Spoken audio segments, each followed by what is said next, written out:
সুধী বৈষ্ণব ভক্তবৃন্দ, আপনাদের সকলের প্রতি রইল আমার শ্রদ্ধা, ভালোবাসা। আশা করি সকলে ভালো আছেন। আজকে আমরা ভগবানের ভাগবতে একটু ভগবানের লীলা কথা শুনব। তো আসুন আমরা সেই ভাগবতে ঢুকি। ওম নমো ভগবতে বাসুদেবায়। ভগবত বাসুদেবস্য বাংময়ী মূর্তি স্বরূপায় শ্রীমদ্ ভাগবত গ্রন্থ মহাপুরুষায় নমো। ব্রাহ্মণেভ্যো নমো, বৈষ্ণবেভ্যো নমো, মাতৃগণেভ্যো সতৃগণেভ্যো নমো। পারমহংসং সংহিতায়াং শ্রীমদ্ ভাগবত গ্রন্থ মহাপুরাণে। সুধী বৈষ্ণব ভক্তবৃন্দ, আমরা আজকে শুনব ভগবানের একটি লীলা কথা। আসুন আমরা একটু শ্লোকের মাধ্যমে পরবর্তীতে আমরা আলোচনায় যাব। শ্রী শুক উবাচ। চতুষ্ষষ্টিতম অধ্যায় অর্থাৎ 14 অধ্যায়ে আমরা শুনব কি শ্রী সুখদেব বলেছেন। শ্রী শুক উপাচ একদ পাবনম রাজম জগন্মূর্য দুকুমারকা বিহরতুম সম্ভপ্রদোতম ন চারু ভানু গদদয়ঃ ক্রীড়িতাসু শিরং তত্র বিচিন্নম্বতঃ পিপাসিতাঃ জলম নিরুদকে কূপে দদৃশু সতম্ভূতম ক্রিকলাসম গিরিনিভং বিক্ষ বিস্মিতমানসঃ তস্য চোদ্ধরণে যতমনং চক্রুস্তে কৃপয়াম্বিতঃ। এই অধ্যায়ে নৃক নামক রাজার উপাখ্যান ও স্বজনগণের প্রতি ভগবান শ্রীকৃষ্ণের উপদেশ প্রদান বর্ণনা করে হয়েছে। সুখদেব বললেন, হে মহারাজ পরীক্ষিত, একদিন শাম্ব, প্রদ্যুম্ন, চারু, ভানু ও গদ প্রভৃতি যদু কুমারগণ ক্রীড়া করার নিমিত্তে উপবনে গমন করলেন। তথায় তারা বহুক্ষণ ক্রীড়া করে পিপাসিত হলেন এবং জল অন্বেষণ করতে করতে একটি জলশূন্য কূপে এক অদ্ভুত প্রাণীকে দেখতে পেলেন। অর্থাৎ ভীষণ পিপাসা পেয়েছিল বলে ওনারা কি করছেন, জল সরোবর খুঁজছিলেন। খুঁজতে খুঁজতে কোথায় গেলেন, একটা কূপের কাছে গেলেন, কিন্তু সেখানে যে জল পেলেন না। দেখলেন জলশূন্য কূপে অদ্ভুত একটা প্রাণী। ওই প্রাণী ছিল একটি ক্রিকলাস। ক্রিকলাস আমরা চিনি সুধী বৈষ্ণব ভক্তবৃন্দ, আমরা যাকে বলি ক্রিকলাস, তো কাল্লাস বলে। কাল্লাস একটা চলিত বাংলা, এটাকে বলছে ক্রিকলাস। যদু কুমারগণ পর্বত তুল্য সেই ক্রিকলাসটিকে দর্শন করে বিস্মিত হলেন। অনন্তর তারা কৃপান্বিত হয়ে উদ্ধারের নিমিত্তে চেষ্টা করতে লাগলেন। তখন কি করলো, সেই যদু কুমারগণ সেই ক্রিকলাসকে সেই কূপ থেকে উদ্ধারের জন্য বহু চেষ্টা করতে লাগলেন। যদু কুমারগণ কূপ পতিত সেই ক্রিকলাসকে চর্মময় ও তন্তুময় পাশের দ্বারা বন্ধন করিয়া উদ্ধার করিতে চেষ্টা করিয়া সমর্থ হইলেন না। ভীষণ চেষ্টা করছেন যে বেঁধে কিভাবে ওঠানো যায়। আশেপাশে দেখছে কি কি সুতো মতো হোক বা এটা সেটা দিয়ে বেঁধে তোলার চেষ্টা করছে। তৎপরে তাহারা পুরীতে ফিরিয়া গিয়া ভগবান শ্রীকৃষ্ণের নিকট বললেন। কি বলছেন, যে আমরা এমন একটি ক্রিকলাস দেখেছি, তাকে উদ্ধার করার চেষ্টা করেছি কিন্তু পারছি না। অনন্তর বিশ্বপালক কমললোচন ভগবান শ্রীকৃষ্ণ কূপ সমীপে আগমন করিয়া সেই ক্রিকলাসকে দেখিতে পাইলেন এবং বাম হস্তে দ্বারা অনায়াসে উহাকে কূপ হইতে উত্তোলন করিলেন, বা হাত দিয়ে টুপ করে তুলে ফেললেন। হে মহারাজ পরীক্ষিত, সুখদেব গোস্বামী বলছেন পরীক্ষিত মহারাজকে, ওই ক্রিকলাস পবিত্র কীর্তি ভগবান শ্রীকৃষ্ণের হস্ত স্পৃষ্ট হইয়া, সেই শ্রীকৃষ্ণ তো বাঁ হাতে তুললেন, ওনার সেই বাঁ হাতের স্পর্শে তৎক্ষণাৎ ক্রিকলাস রূপ পরিত্যাগ করত তপ্ত কাঞ্চন সদৃশ্য মনোহর বর্ণ বিশিষ্ট এবং অদ্ভুত অলঙ্কার বস্ত্র মাল্য ধারিয়া দেব মূর্তি হইল। তাহলে কি হলো, সেই শ্রীকৃষ্ণের হাতের স্পর্শে সে একটা দেবমূর্তি ধারণ করলো। ভগবান শ্রীকৃষ্ণ ওই দেবমূর্তির কৃকলার জন্মের কারণ অবগত ছিলেন, তিনি জানতেন। তথাপি তিনি লোকসমূহ প্রচার করিবার নিমিত্তে তাকে জিজ্ঞাসা করেন, হে মহাবাগু, পরম সুন্দর, আপনি কে? আমি আপনাকে দেবশ্রেষ্ঠ বলে মনে করছি। হে পরমমঙ্গল, কৃকলার জনিতে জন্মগ্রহণ করা আপনার যোগ্য নহে। আপনি কোন কর্মের ফলে এই রূপ দশায় উপনীত হয়েছেন? মানে আপনি কেন এই জন্মটা পেলেন? আপনি তো এমন জন্ম পাবেন না। আমরা ওই বৃত্তান্ত জানিতে ইচ্ছুক। দেখুন, এটা এই জনসমাজে আমাদের মতো ভক্তদের উনি জানাবেন বলেই এটা জিজ্ঞাসা করলেন। আমরা ওই বৃত্তান্ত জানতে ইচ্ছুক। যদি এই স্থানে আমাদিগকে বলার যোগ্য মনে করেন, তাহলে আমাদের নিকট বৃত্তান্ত বর্ণনা করুন। তখন সেই কৃকলাস বলছে, মানে উনি এখন তার কৃকলাস নয়, এখন উনি একটা দেবমূর্তি। তিনি বলছেন, হে নাথ, আপনি সর্বভূতের বুদ্ধির সাক্ষী। কাল আপনার দৃষ্টি নাশ করিতে সমর্থ হয় না। এতাদৃশ আপনার অব্যতীত কি আছে? বলছে, আপনি তো সবই জানেন, আপনার তো অজানা কিছু নাই। তথাপি আপনার আজ্ঞায় আপনি আমাকে বলতে বলেছেন। আমার কৃকলাস দেহ প্রাপ্তির কারণ কি, আমি সেটা বলছি। আমার রাজত্বকালে পৃথিবী যত ধূলিকণা, শুধু বৈষ্ণব ভক্তবৃন্দগণ একটু মন দিয়ে শ্রবণ করবেন। এখানে শ্রবণ করলে আমরা বুঝতে পারবো যে আমাদেরও কি করা উচিত। আমার রাজত্বকালে পৃথিবী যত ধূলিকণা, আকাশে যত নক্ষত্র এবং বর্ষার যত ধারা, আমি তত সংখ্যক গাভী দান করেছিলাম। দেখুন, এত পুণ্য কাজ করছেন তিনি। ন্যায় পথে উপার্জিতা, সুস্বভাবা, রূপ ও গুণযুক্তা, সুবর্ণ মণ্ডিত শৃঙ্গ, মানে সোনায় মরা এই পাহাড়ের চূড়া, রৌপ্য মণ্ডিত খুর বিশিষ্ট, বস্ত্র মাল্যে বিভূষিতা, তরুণ বয়স্কা, দুগ্ধবতী ও বৎস যুক্তা কপিলা ধেনু সকল আমি দান করিয়েছিলাম। দেখেছেন, এত কিছু উনি দান করছেন।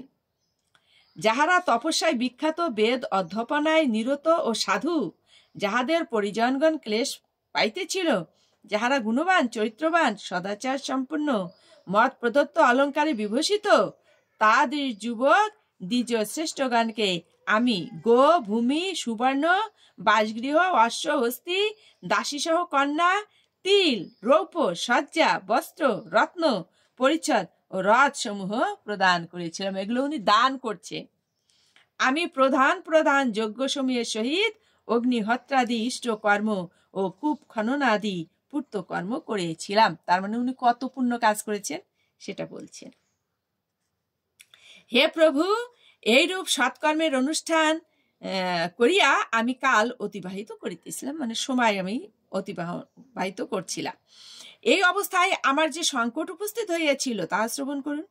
একদিন কোনো এক শ্রেষ্ঠ ব্রাহ্মণের একটি গাভী দল ভ্রষ্টা হইয়া, মানে দল ছেড়ে, আমার গাভীসমূহের মধ্যে মিলিত হয়েছিল। উনি যে গাভীগুলো দান করছিলেন, সেই গাভীর ভিতরে অন্য একজনের ব্রাহ্মণের একটা গাভী চলে এসেছিল। তৎপর আমি না জানিয়া, দেখুন উনি কিন্তু জানেন নাই, না জানিয়া ওই গাভীটি অন্য এক ব্রাহ্মণকে দান করি। বুঝতে পেরেছেন? আমরা কি বলি যে না জানা সাপের বিষ খাওয়া যায় না, না জানা সাপের বিষ খাওয়া যায় না। দেখেন, না জেনে চলে আসছে সেই গাভীটা। তৎপরে গাভীটির প্রকৃত স্বামী অন্য ব্রাহ্মণ গাভীটিকে লইয়া যাইতেছেন দেখিয়া তাহাকে বলিলেন, এই গাভী আমার। তখন দান গ্রহণকারী ওই ব্রাহ্মণ বললেন, ইহা আমার মহারাজ নৃগ আমাকে দান করেছেন। বুঝতে পেরেছেন বৈষ্ণব ভক্তবৃন্দ? যে গাভীটি ওই রাজা দান করলেন, ওই গাভীটি সেই ব্রাহ্মণ নিয়ে যখন যাচ্ছেন, তখন প্রকৃত যে মালিক সে বলছে গাভীটা তো আমার। তখন ওই ব্রাহ্মণ আবার বলছেন, না, এই গাভী তো আমাকে রাজা মশাই দিয়েছেন। এইভাবে ওনারা কথাবার্তা বলছেন। অনন্তর স্বার্থ সাধনে উদ্যুক্ত ওই ব্রাহ্মণদ্বয় গাভীটির জন্য বিবাদ করিতে করিতে আমার নিকট আসে উপস্থিত হইলেন। অতঃপর কি করেছেন ওনারা, সেই মহারাজের কাছে ওনারা এসে ওনাদের সেই কথাটা বললেন।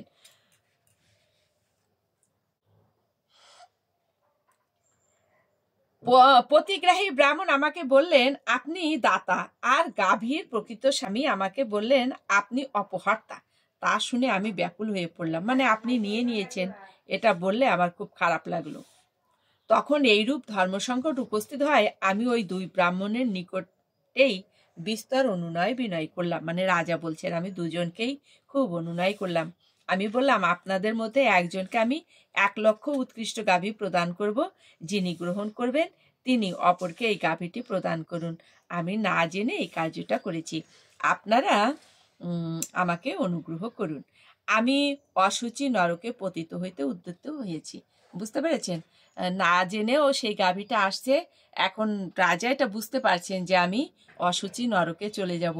এই জন্য ওনাদের কাছে ক্ষমা ভিক্ষা চেয়ে বলছেন, যিনি গাভীটি দিয়ে দেবেন তাকে আমি কি করব, আরো কত দিয়ে দেবো। এখানে বলছে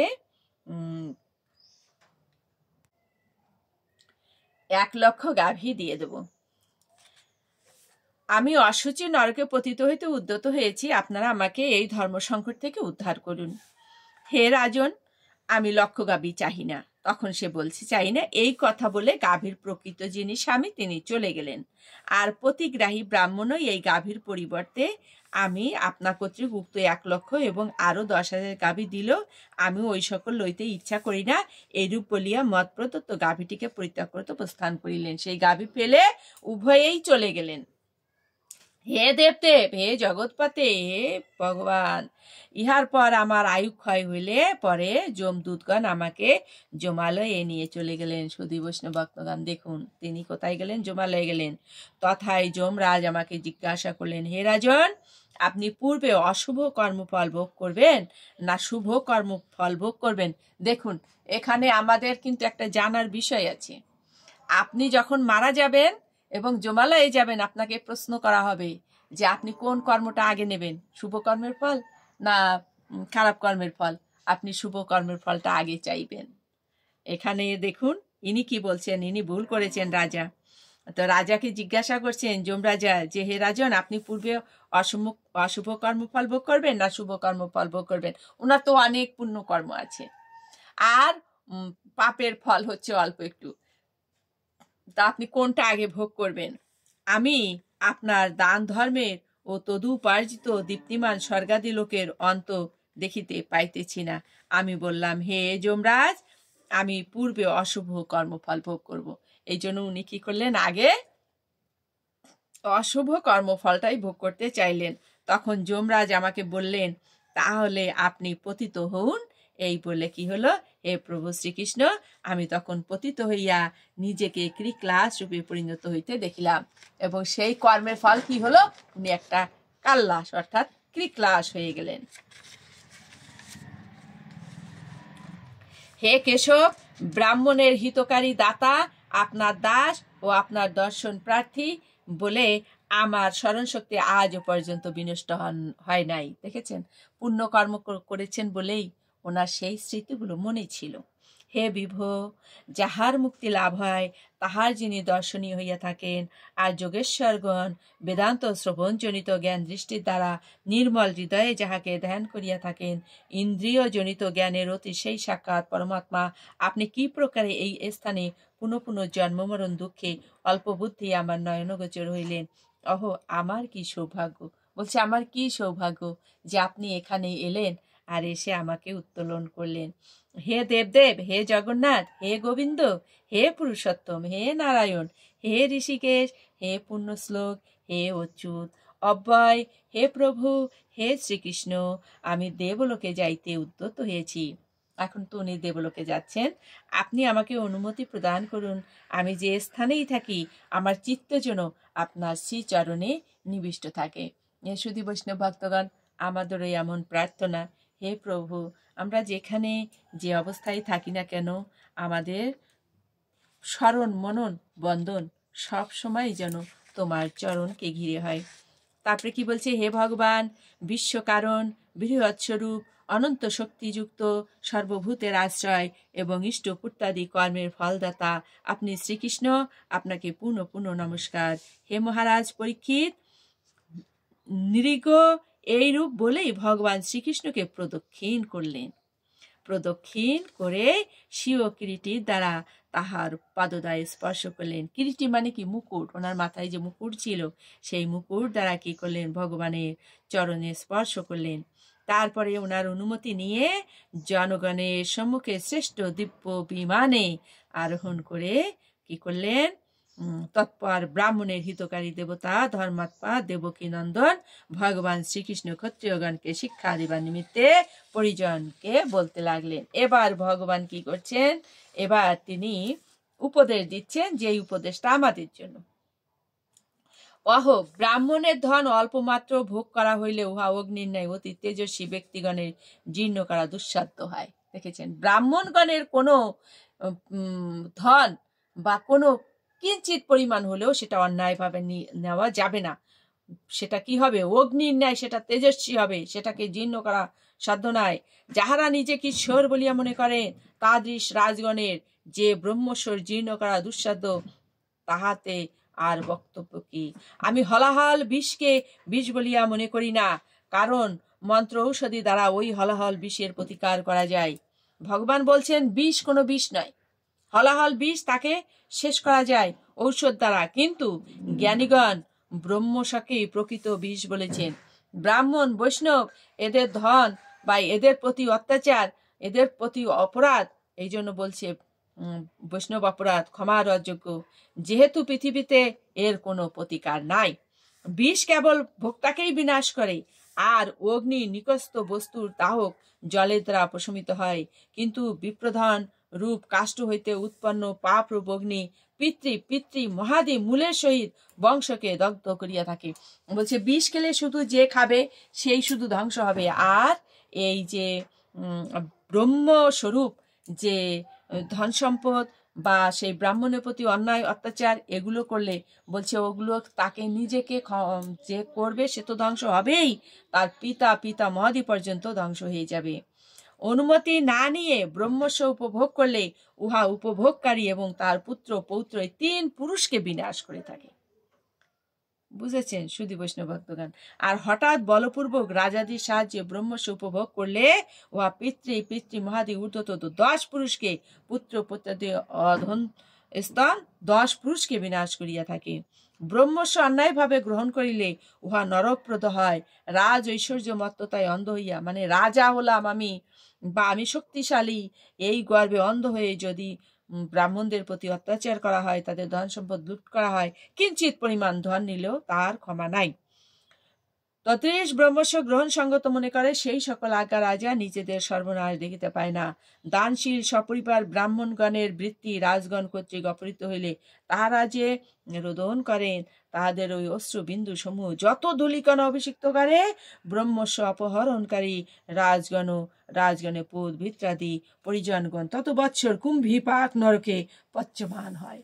এই জন্য কোনো ব্রাহ্মণ এবং কোনো বৈষ্ণবের এমন কোনো কাজ করা উচিত নয়, সেই কাজে তার অশ্রু দিয়ে 1 ফোঁটা জল পড়লে বুঝতেই পারছেন পিতা মহোদী পুত্র পুত্রাদি বংশের পর বংশ কষ্ট পাবে, উত্তরসূরি পূর্বসূরি সকলেই কষ্ট পাবে। যে ব্যক্তি নিজদত্ত অথবা পরদত্ত ব্রহ্মস্ব অপহরণ করে, সেই ব্যক্তি 60,000 বৎসর বিষ্ঠায় কৃমি হইয়া জন্ম নেয়। আমাকে যেন ব্রহ্মস্ব আকাঙ্ক্ষা বা অপহরণ করিতে না হয়।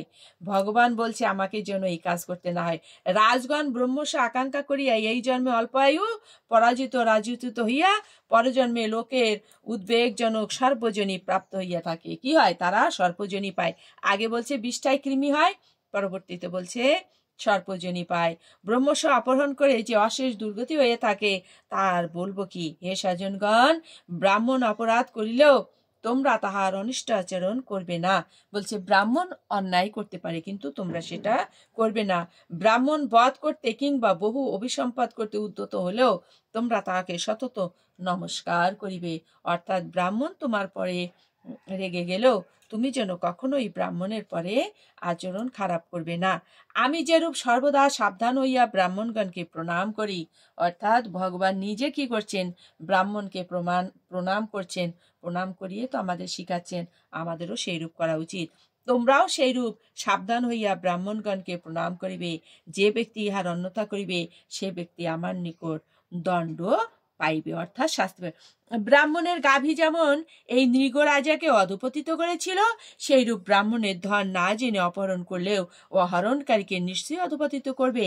হে মহারাজ পরীক্ষিত, সর্বলোক ও পাবন ভগবান মুকুন্দ দ্বারকাবাসী জনগণকে এইরূপ উপদেশ শুনিয়ে নিজ ভবনে প্রবেশ করলেন। হে সুধী বৈষ্ণব ভক্তবৃন্দগণ, আমরাও ভগবানের এই উপদেশ শুনলাম, তো আমরা এটা মনে রাখবো, আমরা কখনোই কোনো ব্রাহ্মণ, পণ্ডিত, গুরুজন এদেরকে আমরা তো অপমান করব না, তাদের ধন সম্পদ আমরা অপহরণ করব না, বা ওনারা যদি কাঁদেন, অশ্রু ফেলেন, বা ওনারা যদি রেগে যান বা মনে কষ্ট পান, তার জন্য কি হতে হবে? নরকে পচে মরতে হবে। কখনো বিষ্ঠা, অর্থাৎ কি বলছে, পায়খানার কুণ্ড, বিষ্ঠা কুণ্ডে কৃমি হতে হবে, কখনো বলছে সর্পজনী পেতে হবে, অনন্ত অনন্ত কোটি কোটি কাল ধরে নরকে পচে মরতে হবে। আমরা এ ধরনের কাজ করব না। ভগবান এই নৃগ রাজাকে উদ্ধার করলেন, করে কি করলেন, যদু বংশে যারা ছিল সেখানে তাদের উপদেশ দান করলেন। সেই উপদেশ এই বিশ্ব সমাজের জন্য তাদের মাধ্যমে এই বিশ্ব মাঝে উনি বার্তা পৌঁছে দিলেন। এই সংবাদ কে কাকে বলছেন? সুখদেব গোস্বামী পরীক্ষিত মহারাজকে বলছেন। পরীক্ষিত মহারাজ এই ভাগবত কথা শ্রবণ করছেন। তো সুধী বৈষ্ণব ভক্তগণ, আবার আপনাদের সকলকে আমি শ্রদ্ধা জানাই, ভক্তি জানাই। আমরা পরম্পর এইভাবে শুনতে থাকবো ভিডিওগুলো, সকলেই শুনবেন এবং লাইক কমেন্ট শেয়ার করবেন। তো আজকের মতো এখানেই রাখছি, ভালো থাকবেন আপনারা। তো আবার দেখুন, শ্রী গুরুচরণে প্রণাম জানাই। অজ্ঞানতিমিরান্ধস্য জ্ঞানাঞ্জনশলাকয়া চক্ষুরুন্মিলিतं येन তস্मै শ্রীগুরুবে নমঃ। ওম নমো ভগবতে বাসুদেবায়। ওম নমো ভগবতে বাসুদেবায়। হরে কৃষ্ণ কৃষ্ণ কৃষ্ণ হরে হরে, হরে রাম রাম রাম হরে হরে।